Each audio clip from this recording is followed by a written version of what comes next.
Hi hello എൻ്റെ പ്രിയപ്പെട്ട മുത്തുമണികളെ, എല്ലാവരും സുഖവും സന്തോഷവും റാഹത്തിലുമാണെന്ന് തന്നെ കരുതട്ടെ. ഇന്ന് ഞാൻ ഈ വോയിസുമായിട്ട് വരുന്നത്, ഇന്ന് ഞാൻ നമ്മുടെ നിജില ഷാൻ്റെ ഒരു വീഡിയോ കണ്ടു. നമ്മളുടെ തിരുവനന്തപുരത്തുള്ളൊരു യൂട്യൂബർ ഷോർട്ടായിട്ട് ഇട്ടിരിക്കുന്നതാണ് കണ്ടത്. അതിൽ ഷാൻ അവിടെ വന്ന് മദ്യപിച്ചിട്ടുണ്ടോ എന്ന് എനിക്കറിയില്ല, ഉള്ളതായിട്ടാണ് തോന്നിയത്. അവിടെ നല്ല അങ്ങോട്ടും ഇങ്ങോട്ടും വഴക്ക് നടക്കുന്നുണ്ട്, നന്നായിട്ട് നടക്കുന്നുണ്ട്. എനിക്കതിൽ തോന്നിയത് ഇപ്പോഴും അവരോട് അയാൾക്ക് സ്നേഹമുണ്ട്. അതുകൊണ്ടാണല്ലോ ഇവരെ തിരക്കി വരുന്നത്. നമ്മൾ മനസ്സിലാക്കണം. ഈ മദ്യപാനം അറിഞ്ഞിട്ടാണോ ഇവർ ഇയാളെ സ്വീകരിച്ചതെന്ന് എനിക്കറിയില്ല. എങ്കിലും പറയാണ്, നമ്മളൊരു തീരുമാനമെടുക്കുമ്പോൾ 100 തവണ ആലോചിക്കണം. ഏകദേശം 1 വർഷത്തോളമായി ഇദ്ദേഹവുമായിട്ട് പരിചയപ്പെട്ടിട്ട് എന്ന് പറയുമ്പോൾ ഇദ്ദേഹത്തിൻ്റെ ക്യാരക്ടറിനെ മനസ്സിലാക്കാൻ എന്തായാലും സാധിച്ചിരിക്കുമെന്നാണ് എൻ്റെ ഒരു വിശ്വാസം. എൻ്റെ പ്രിയപ്പെട്ട സഹോദരി, 3 കുഞ്ഞുങ്ങൾ, ഇപ്പോൾ 4ാമതൊരു കുഞ്ഞ്. അപ്പോൾ അതിൻ്റെ പാപ്പയാണ് ഈ ഷാൻ. അപ്പോൾ അദ്ദേഹം എത്ര മദ്യപാനി ആയിക്കോട്ടെ, വീട്ടുകാരൊപ്പം ഇല്ല എന്ന് പറഞ്ഞിട്ട് ഞാൻ ഇന്നലെ നോക്കിയപ്പോൾ ആ മാതാപിതാക്കൾ അവർക്കൊപ്പം ഉണ്ട് ആ വീട്ടിൽ. ആ വാപ്പയ്ക്ക് എന്ത് സ്നേഹത്തോടെ ആ മകൾക്ക് കാവലിരിക്കുന്നത്. അതൊക്കെ കണ്ടപ്പോഴേ ഒരുപാട് സങ്കടം തോന്നി. എത്രമാത്രം പ്രയാസം അനുഭവിക്കുന്നുണ്ടാവും ആ പിതാവും മാതാവും. അതാണ് ഞാൻ ആലോചിച്ചത്. ഒരു കല്യാണത്തിൽ നമുക്ക് പാകപ്പിഴവ് വന്നു, 2ാമതും വന്നു, 3ാമതും വന്നു, 4ാമോ നമ്മൾ 100 തവണ ആലോചിക്കാതൊരു തീരുമാനമെടുത്തതിൻ്റെ ഫലമാണ് ഇപ്പോൾ ഇന്നലെ ആ കണ്ടത്. അതിൽ കുഞ്ഞാരുടേതാണെന്നുള്ള ചോദ്യവുമാണ് വന്നിരിക്കുന്നത്.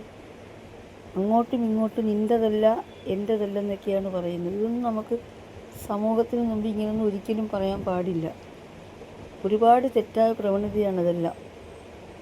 ഈ 4 കുഞ്ഞുങ്ങളെ പൊതുസമൂഹത്തിന് മുമ്പിൽ എങ്ങനെയാണ് വളർത്തുക?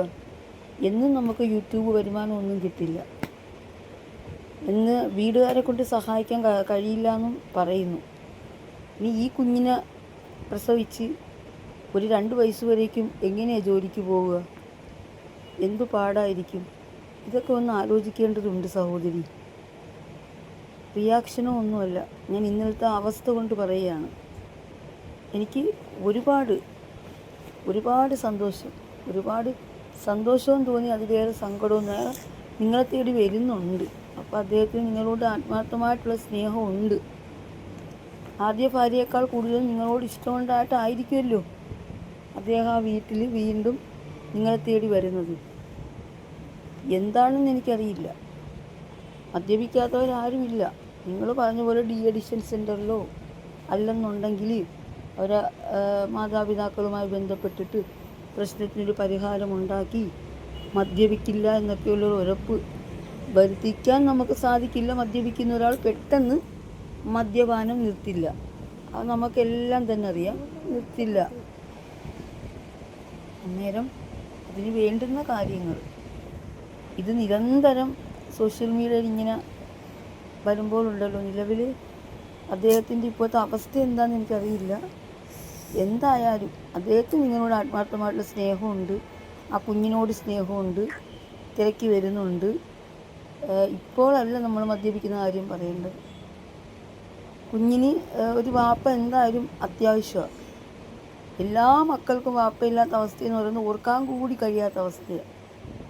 അപ്പോൾ നമ്മൾ മറ്റുള്ളവർ പറയുന്നതിന് നമ്മൾ എന്ത് പറയാൻ പറ്റും സഹോദരി? ഇതൊക്കെ നിങ്ങൾ മനസ്സിലാക്കേണ്ടതുണ്ട്. നമുക്ക് എപ്പോഴും ആരും അങ്ങനെ സഹായം തന്നും യൂട്യൂബ് വഴി ഒന്നും ജീവിക്കാൻ പറ്റില്ല.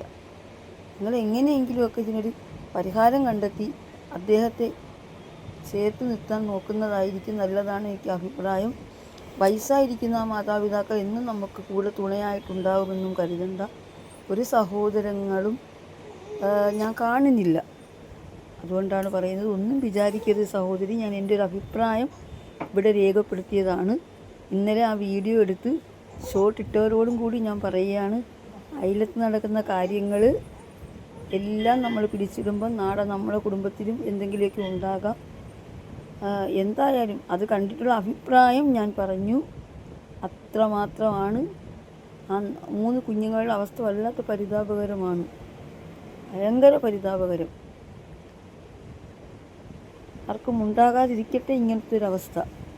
ഒരിക്കലും ഒരു മാതാപിതാക്കളും ഒരു കുഞ്ഞുങ്ങൾക്കും ഇങ്ങനത്തെ ഒരവസ്ഥ ഉണ്ടാകാത്ത വിധം അള്ളാഹു കാത്തുരക്ഷിക്കുമാറാകട്ടെ.